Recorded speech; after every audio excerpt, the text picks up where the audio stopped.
Lucky और Simona जैसे ही stadium से बाहर निकलने वाले थे कि इतने में सिमोना को याद आया कि उसका बैग तो हॉल में ही रह गया। वो अंदर जाने वाली थी, लेकिन उससे पहले ही लकी अंदर चला गया और उसे देखते ही सब लोगों के तेवर पूरी तरीके से बदल गए। इसके बाद जब कुमारी आई तो उसने भी लकी के लिए और बढ़ा चढ़ा कर बातें करनी शुरू कर दी और अगले ही पल उसने सब लोगों को उनके घुटने पर बैठा दिया। लेकिन श्रेया और अब्बास अभी भी अपने घुटने पर नहीं आए थे। वो अपनी कुर्सियों पर ही बैठे थे और उन लोगों को देखे जा रहे थे जो उनके पैरों में बैठे थे। उनके चेहरे पर अजीब से भाव थे और उन्हें समझ नहीं आ रहा था कि आखिर अब आगे क्या करना था। अच्छा, तो यहाँ पर कुछ लोग ऐसे भी हैं जिन्हें लगता है कि उनसे कोई गलती नहीं हुई है। वो अपनी गलती को ना मानने के लिए तैयार ही नहीं है। कुमारी ने अब्बास और श्रेया की तरफ देखते हुए कहा और मुस्कुराने लगी। लेकिन श्रेया और अब्बास के चेहरे पर अभी तक कोई शिकन नहीं आई थी, इसलिए उसने फिर से कहा, उन्हें देखकर ऐसा लग रहा है जैसे उन्हें इस बात का पता ही नहीं चल रहा कि उनसे गलती हुई है, और वो भी बहुत बड़ी गलती।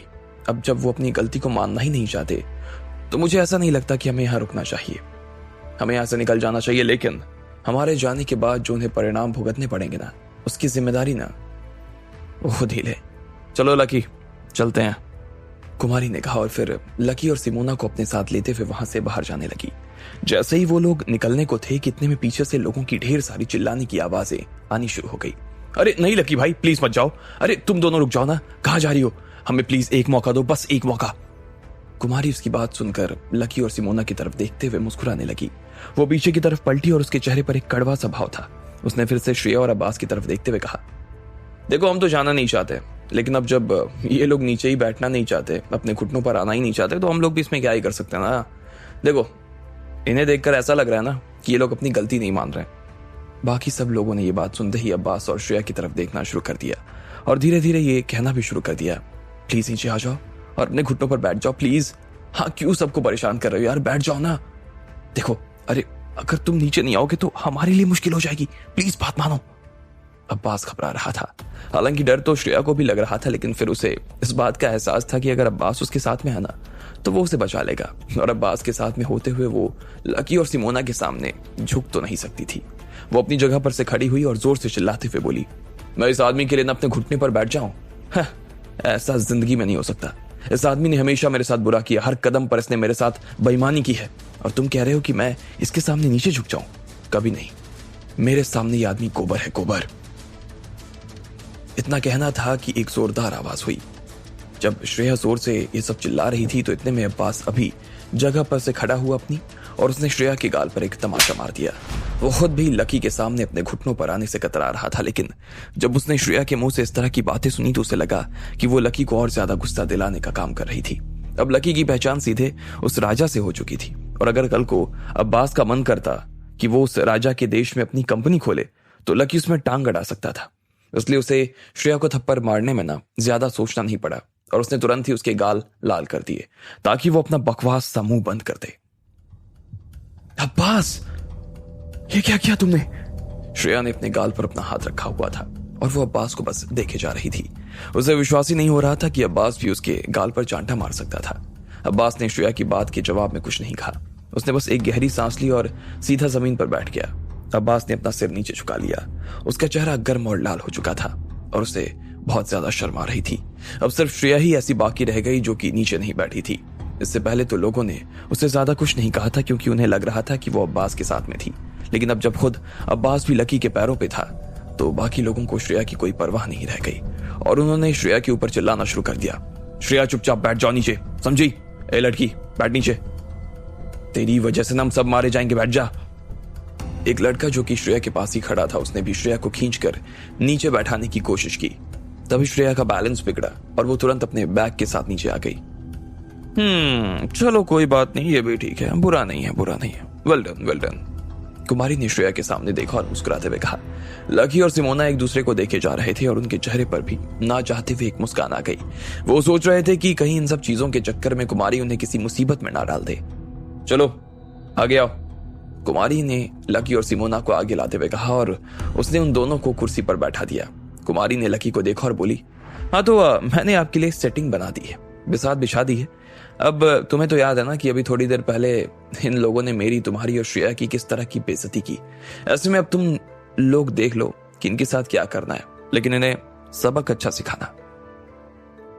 लकी ने यह बात सुनी और फिर सिमोना की तरफ देखने लगा। उसके चेहरे पर किसी भी तरह का कोई गुस्सा नजर नहीं आ रहा था। वो देख पा रही थी कि पहले ही इन लोगों को जितनी सजा मिलनी चाहिए उतनी तो मिल चुकी थी। अब उन्हें इससे ज्यादा सजा देने की जरूरत नहीं थी।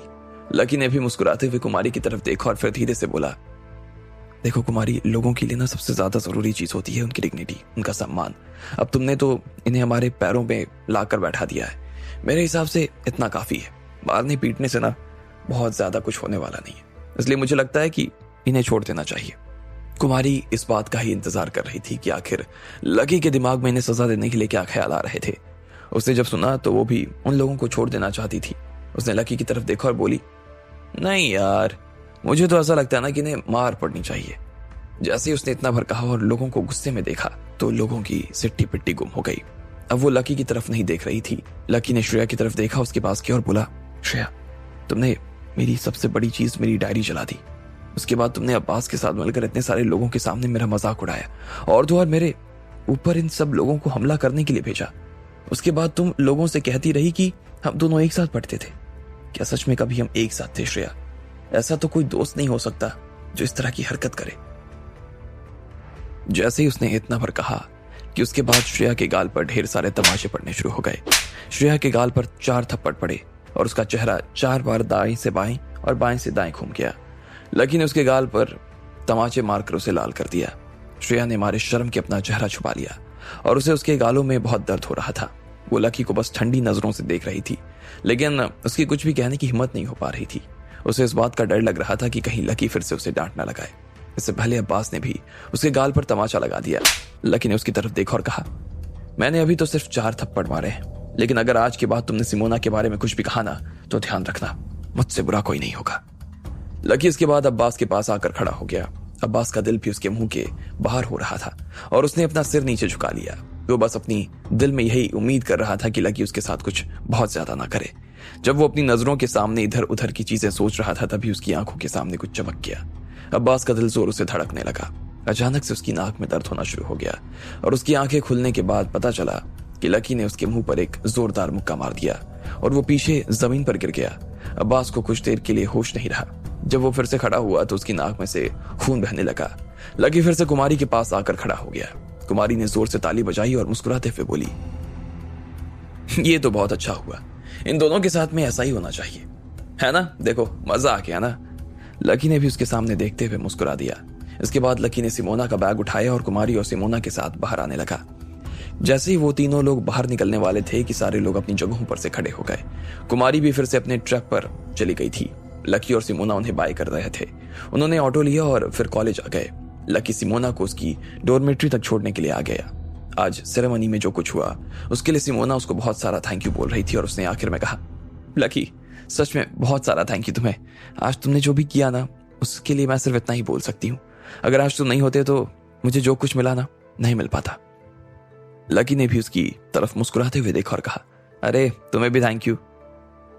तुम मुझे अपने साथ नहीं ले जाती ना मैं खुद टीवी पर नहीं आ पाता, और वैसे भी हम दोनों एक साथ पढ़ते हैं तो मेरी तरफ से इतना करना तो बनता है। अब तुम मुझे ऐसे थैंक यू बोलोगी ना तो मुझे लगेगा कि तुम मुझे अपना नहीं कोई बाहर वाला मानती हो। ये सुनते ही सिमोना के गाल लाल हो गए और उसने थोड़ा सा अपना सिर नीचे झुकाया और प्यार से बोली, नहीं ऐसी बात नहीं है, मैंने कभी तुम्हें बाहर का नहीं माना लकी। इतना भर कहने के बाद उसके गाल और लाल हो गए। उसके बाद उसने लकी को बाय कहा और वो भागते हुए अंदर चली गई। लकी ने उसे देखा और फिर अपना सिर हिलाया, फिर से अपनी डॉर्मेट्री में आ गया। इधर विराज भी अपने बंगले में अपने बिस्तर पर लेटा हुआ था और वो राधिका की डायरी पढ़ रहा था।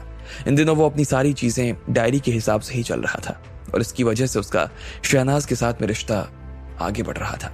जिस हिसाब से विराज की समझ थी उस हिसाब से तो उसे यही लग रहा था कि अब वो उस मुकाम पर पहुंच गया जहां वो शहनाज को प्रपोज कर सकता था। उसने फिर से डायरी का अगला पन्ना खोल लिया। उसने देखा कि अब उसमें अगला सीन ये था कि राधिका को कोई ज्योति नाम की लड़की परेशान कर रही थी और उसने उसे पानी में फेंक दिया और उसके बाद लकी उसे बचाने के लिए आ गया। फिर विराज ने देखा कि इसके बाद से लकी और राधिका के बीच में एक दूसरे के लिए प्यार और ज्यादा बढ़ गया।